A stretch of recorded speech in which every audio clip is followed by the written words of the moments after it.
There is a moment that happens in your garden that you have noticed but never quite understood. The robin on the fence post turns its head.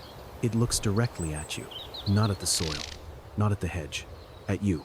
One small dark eye finds yours and holds it for a full second, maybe two, maybe longer. And something passes between you and that bird that you cannot name, but you have never forgotten. You have probably felt it dozens of times. Standing at the back door with your tea, kneeling by the flower bed, you may have mentioned it to someone and struggled to explain why it felt significant. It is significant. And what is actually happening inside that robin's brain during that moment is one of the most precise and deliberate cognitive processes in the animal kingdom. Today, we are going inside it. Welcome back to the Robin Files.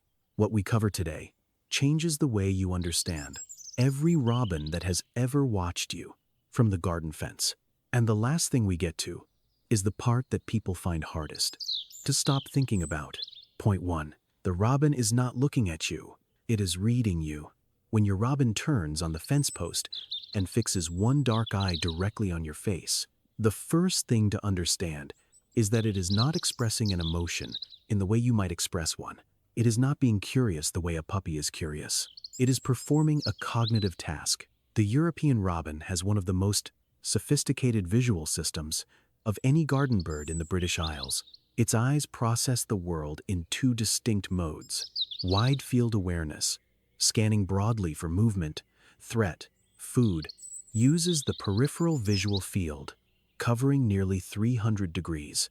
High-resolution focused attention oozes the fovea, the region of the eye with the highest concentration of photoreceptors. When your robin turns its head and looks directly at you, it is shifting from wide field scanning to foveal focus. It is pointing its highest resolution vision at you specifically. This is not a casual glance.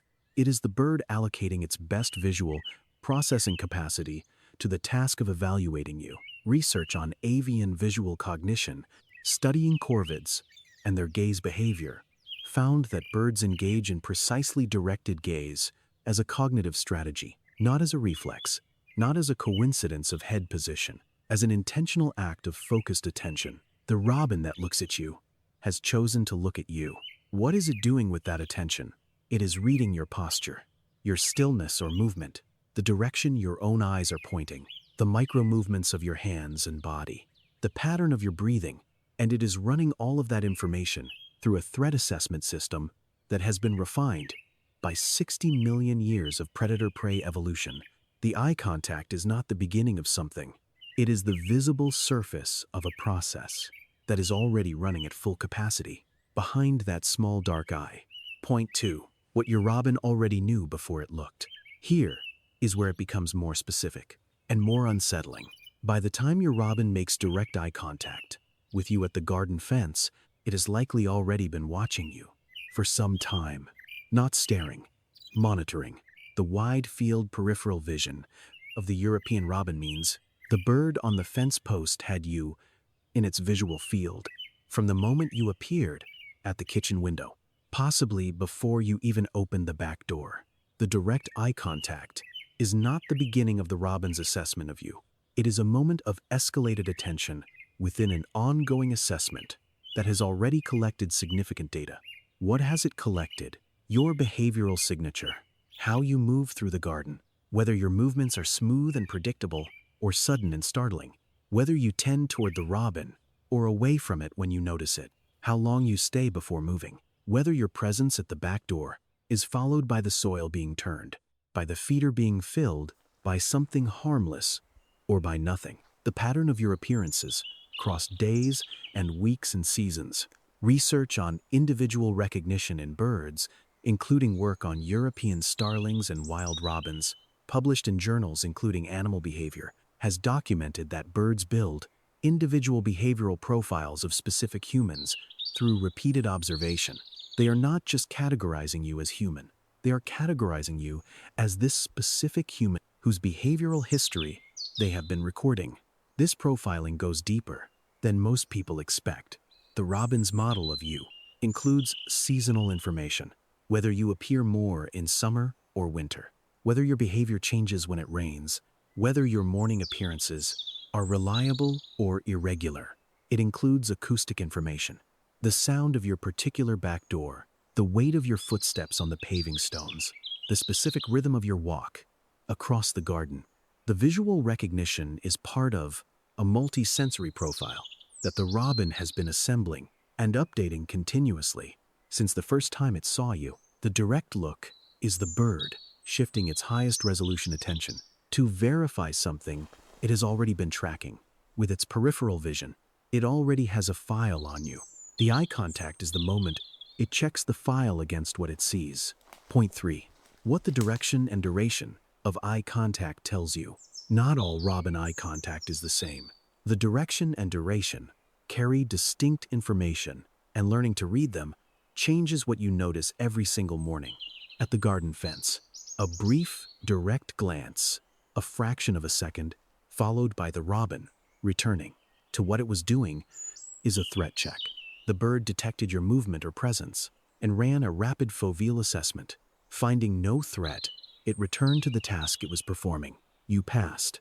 The process was efficient and complete. In under a second, a sustained look, several seconds of maintained eye contact, is something different.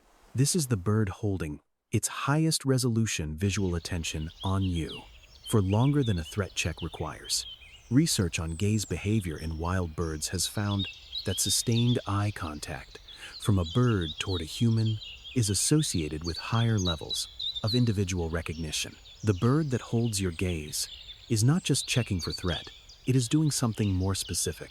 It is running a recognition process, matching what it sees against stored patterns of individuals it has encountered before. The robin that knows you will often hold eye contact longer than the robin that does not, because it has found a pattern match, and it is confirming it. The sustained look at a trusted gardener is different in duration and in what it means from the brief check directed at a stranger walking past the hedge. There is a third type of eye contact that is worth knowing about. When your robin makes direct eye contact and then gives a soft call, a contact call, a low chip note before dropping back to the soil, it is doing something that researchers describe as social referencing. It is checking in. The call after the look is an acknowledgement that you were seen, assessed, and found to be part of the acceptable landscape of this morning. It is not communication in the human sense, but it is information being transmitted.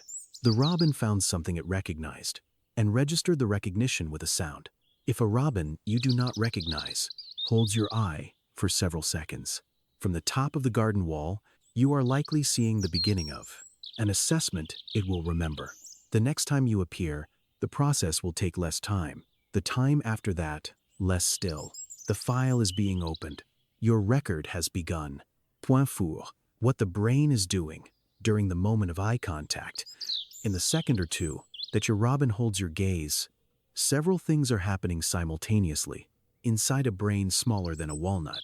The archipallium, the threat assessment center, is running an evaluation of whether the direct eye contact from you constitutes a predatory signal. In most predator-prey relationships, direct eye contact from a predator signals targeting. A sparrowhawk locking eyes with a robin means death is 2 seconds away. The robin's threat system is evaluating whether your gaze fits that ancient and lethal pattern. It does not for a robin that knows you, and the reason it does not is stored in the nidopallium caudolaterale, the avian memory and executive function center. The stored behavioral profile the robin has built of you includes the information that your previous direct eye contact has never preceded a predatory act. The threat assessment is suppressed by stored experience. Simultaneously, the dopamine system is making a prediction. Does this individual, whose face the robin is currently evaluating at foveal resolution, predict a positive outcome? Food? Safety? Freshly turned soil? Worms beneath the compost heap? For a robin that has had consistently positive experiences in your garden, the answer is yes. The dopamine signal is positive, and the vocal and motor response system is being evaluated. Should the bird call, fly, drop down to the soil, stay exactly where it is on the fence post? The outputs of the threat assessment and the reward prediction are being integrated into a single behavioral decision. In real time, all of this is happening in the brain of a bird weighing 18 grams in under 2 seconds while it holds your gaze across the garden. Point 5. What changes after the robin looks at you directly? Here is the part that is hardest to stop thinking about once you understand it. After a robin makes sustained eye contact with a specific person, its behavior toward that person shifts. Not dramatically, not immediately, but measurably.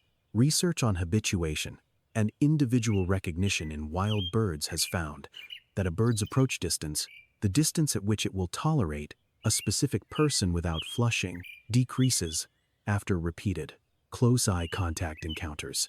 The direct look and the information it delivers accelerates the trust-building process. The robin that held your gaze for 3 seconds from the fence post this morning has updated its behavioral file on you. The data point it just collected, that you could be looked at directly, that you did not lunge, did not reach, did not startle, is in the record. The next time you appear at the back door, the suppression of the threat response will be marginally faster. The approach distance will be marginally shorter, and the robin will look at you again, because the direct look is part of how it maintains and updates the file it has been building. The gaze is not just an output of recognition, it is an input to the ongoing process of knowing you. The robin that perches on your garden fork and turns to watch you work is not doing something simple. It is actively maintaining a relationship in the specific behavioral sense that it is continuously updating its model of who you are and what your presence means. It has been watching you. It has been reading you. It has been updating its assessment of you. With every encounter, every quiet morning, every time the soil was turned and the worms were there. And there is one more thing worth understanding about the moment of eye contact itself. The robin that looks directly at you is doing something that most wild animals do not do with humans. Most prey animals avoid direct eye contact with larger animals. Direct eye contact is a predator behavior. A sparrowhawk does it. A cat does it. It means you are about to be killed. A robin that holds your gaze, rather than breaking it and flying to the hedge, is making a specific statement about where you fall in its threat landscape. You are not being looked at the way prey looks at a predator. You are being looked at the way one individual looks at another individual that it knows. That is not a small distinction. It took every encounter you have ever had with that bird to earn it. Every slow movement, every quiet morning, every time you stood still at the back door and let it come closer instead of reaching out. When it turns on the fence post and holds your eye, it is running the verification process. On a record, it has been building the house since the first time it saw you in this garden, and the fact that it stays, that it holds the look and drops back down to the soil to feed, that is the result of every morning you appeared, and every careful step you took, and every time the garden fork went into the earth and the worms came up. The eye contact is the moment the record confirms what it already knew. You are safe. You are known. You are part of the landscape of good things that happen in this garden. Tell me in the comments, has your robin ever held your gaze from the fence or the fork for longer than felt ordinary? What did it do next? Did it call? Did it stay? Did it come closer? I want to know the exact moment. I read every single one. I will see you in the next one.